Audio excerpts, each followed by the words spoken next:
Menteri Keuangan Ibu Sri Mulyani Indrawati. Terima kasih Ibu Menkeu. Menteri Perhubungan Bapak Dudi Purwagandi. Menteri Pekerjaan Umum Bapak Dodi Hanggodo. Menteri BUMN Bapak Erick Thohir. Wakil Menteri Pariwisata Ibu Niluh Puspa. Dan Bapak Sekretaris Kabinet Bapak Teddy Indra Wijaya.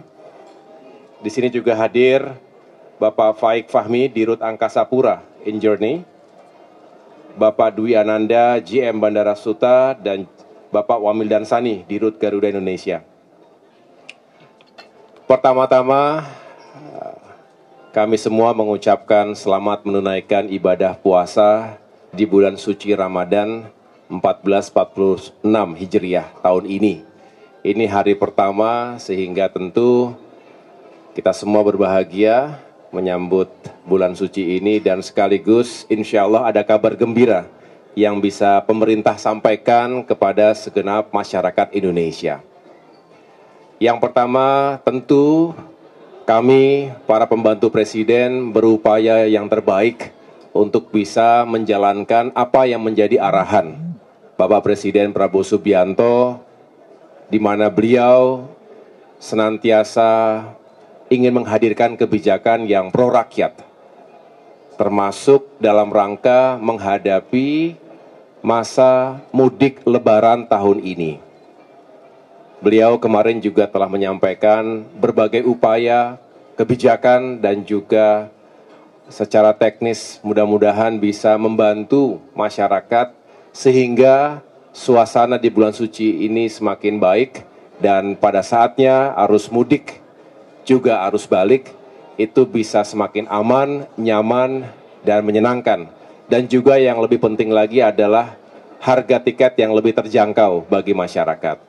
Izinkan saya selaku Menteri Koordinator Bidang Pembangunan, saya ulangi bidang infrastruktur dan pembangunan kewilayahan, di mana salah satu tugas utamanya adalah mengkoordinasikan sektor perhubungan, maka pada kali ini kami ingin menyampaikan beberapa hal terkait kebijakan menjelang mudik lebaran.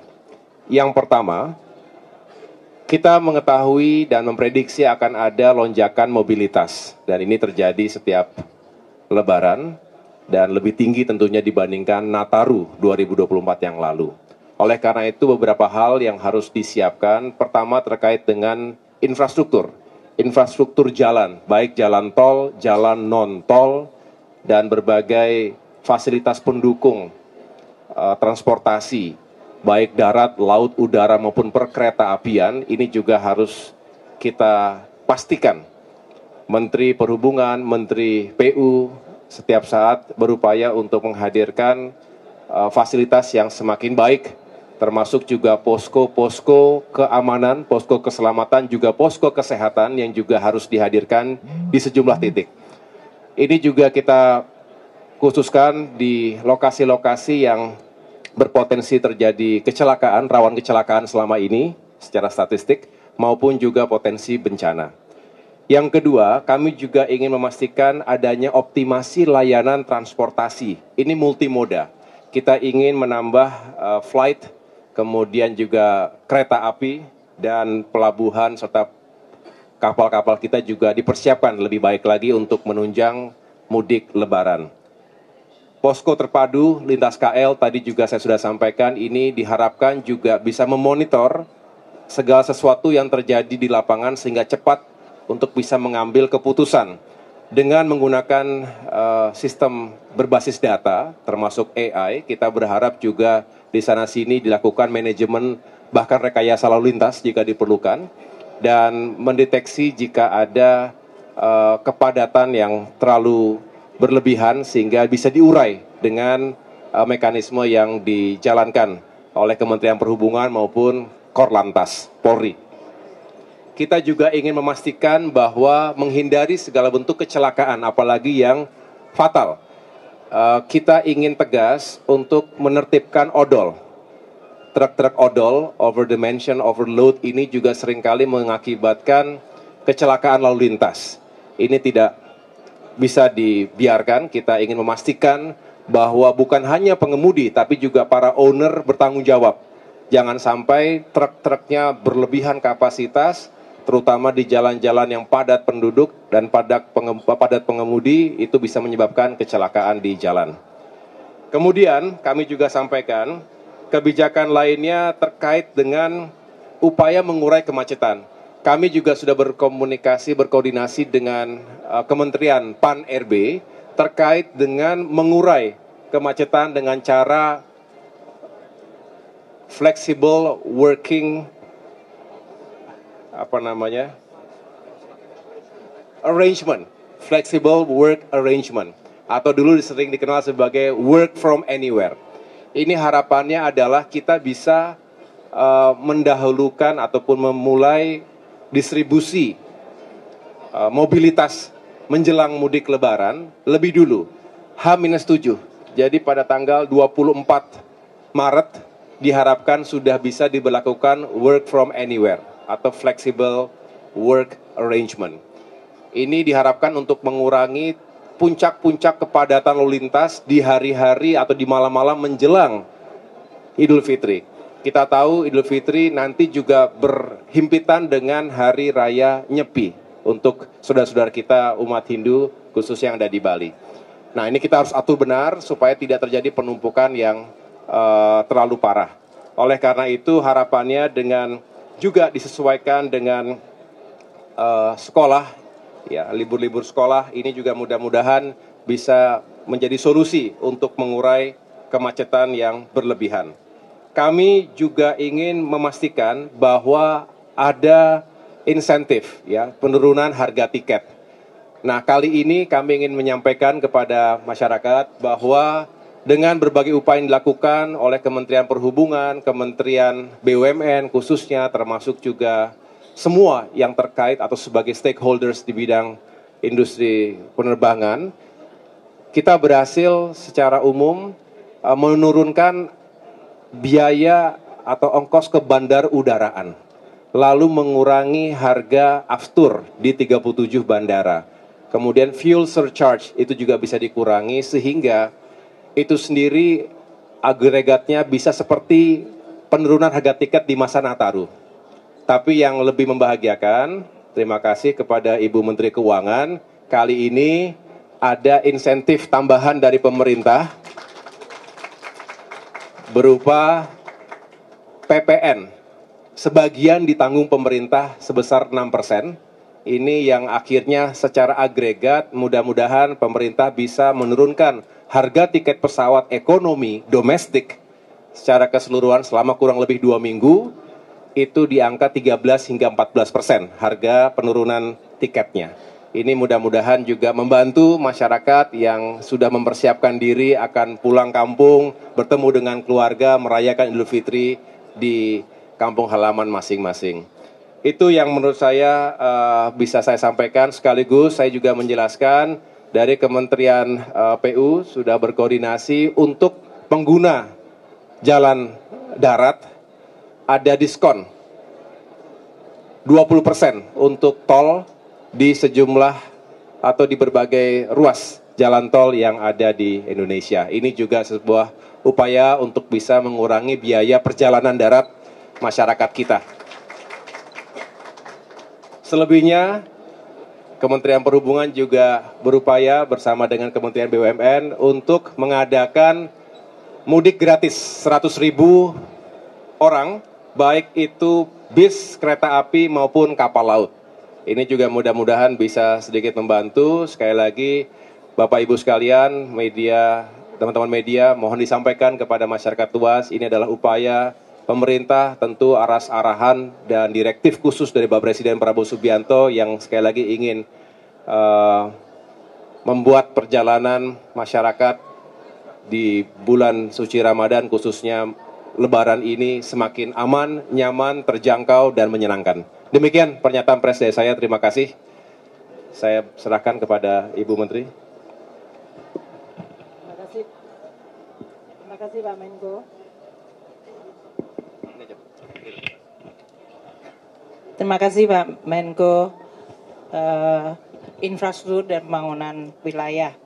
Sesuai dengan arahan Bapak Presiden agar kita terus membantu masyarakat terutama pada masa-masa yang luar biasa penting seperti Hari Raya ini, di mana masyarakat akan melakukan mobilitas untuk kembali pulang kampung atau bertemu dengan sanak saudara.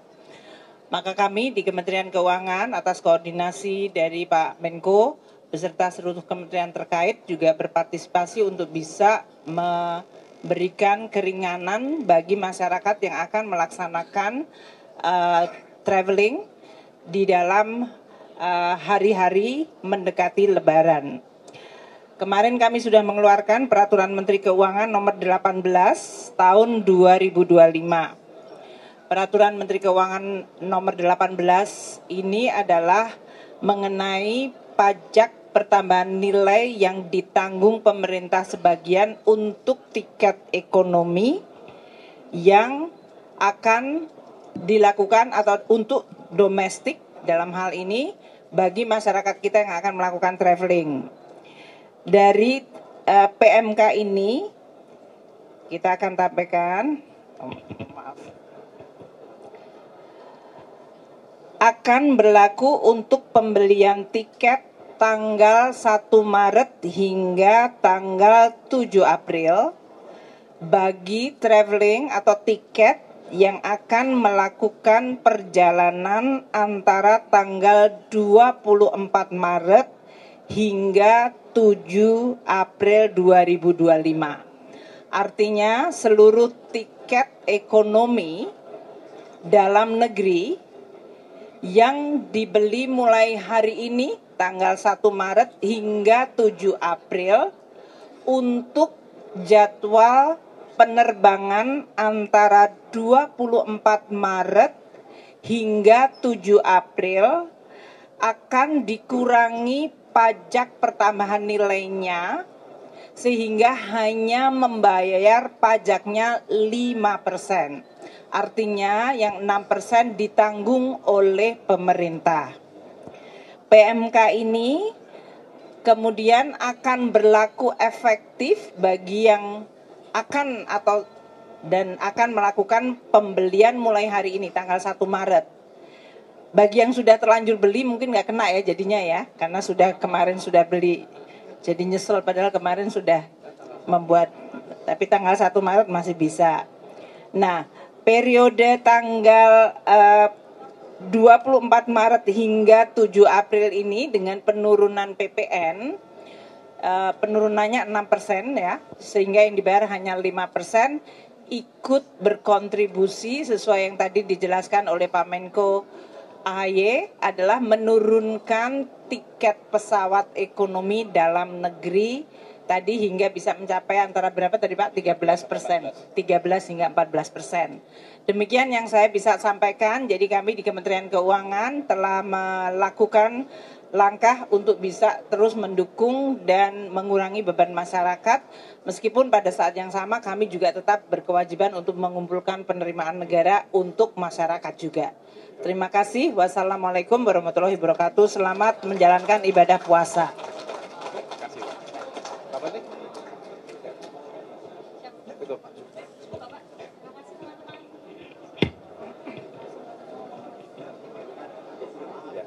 Demikian pernyataan pers dari kami. Sekali lagi terima kasih atas kehadirannya dan mohon berkenan teman-teman media untuk menyampaikan ke masyarakat luas atas kebijakan yang membantu masyarakat dalam perjalanan menjelang mudik Lebaran. Terima kasih atas perhatiannya. Wassalamualaikum warahmatullahi wabarakatuh.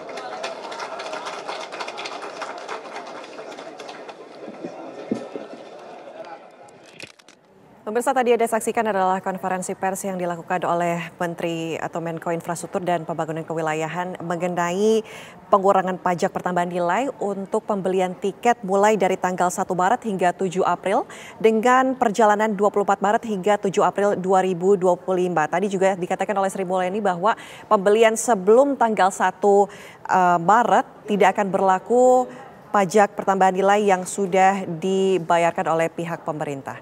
Ya, pemirsa, aksi penjamretan juga di sebuah SPBU ini terekam CCTV. Korban alami kerugian hingga 90 juta rupiah. Sesaat lagi informasi lengkapnya untuk Anda di Kabar Siang.